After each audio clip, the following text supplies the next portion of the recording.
Palo lang ng palo hanggang sa maabot. Abutin man ang matagal at mas makakalusot.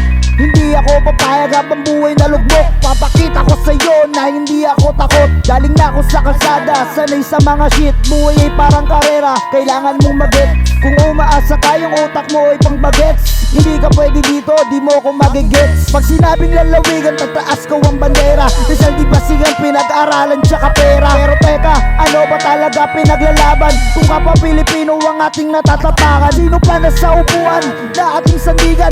Sila ba lulubog sa atin sa kahirapan? Kaya wag kang magtitiwala sa salitang mabango.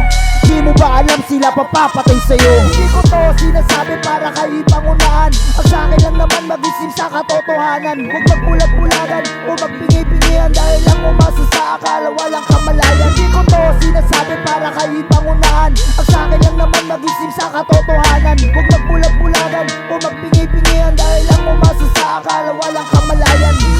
Hindi ka pwedeng umasa sa sinasabi ng iba. Ikaw pa rin magtatayo ng sarili mong paa. Buksan ang mga mata, huwag kang magpapakita ng kahinaan. Dahil sa panahon ngayon marami pa akong natutunan. Hindi pwede yung takot-takot, dapat kalimutan. Mga bagay sa mundo lahat naman magtatapos.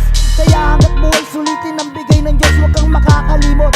Tandaan mo lang palagi kahit na anong mangyari, siya pa rin ang ating hari. Mga bagay at buhay na pwede niya sa ating bawiin. Huwag kang matakot lumaban, siya ang ating sandalan. Pinakamalakas na pangalan ng ating pinapanghawakan. Sanay na akong lumaban ng diretso, hindi naging perfecto. Maraming may mali, hindi na ako ngayon pipreno. Sawa na ako sa takot, masyadong nagpabalot sa dilim. May nagpasakop, pare-pareho lang naman tayong pinapaikot. Kulang sa gawa, puro bunganga inuuna. Walang naidudulot salita ang doble kara. Hindi ko to sinasabi para kayo pangunahan. Ang sa'kin lang naman mag-isip sa katotohanan. Huwag magbulag-bulagan o magpingi-pingihan dahil lang umasa sa akala walang kamalayan. Hindi ko to sinasabi para kayo pangunahan. Ang sa'kin lang naman mag-isip sa katotohanan. Huwag magbulag-bulagan o magpingi-pingihan dahil lang umasa sa akala walang kamalayan.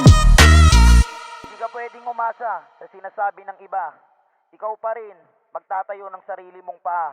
Buksan ang mga mata, huwag kang magpapakita ng kahinaan sa iyong sarili.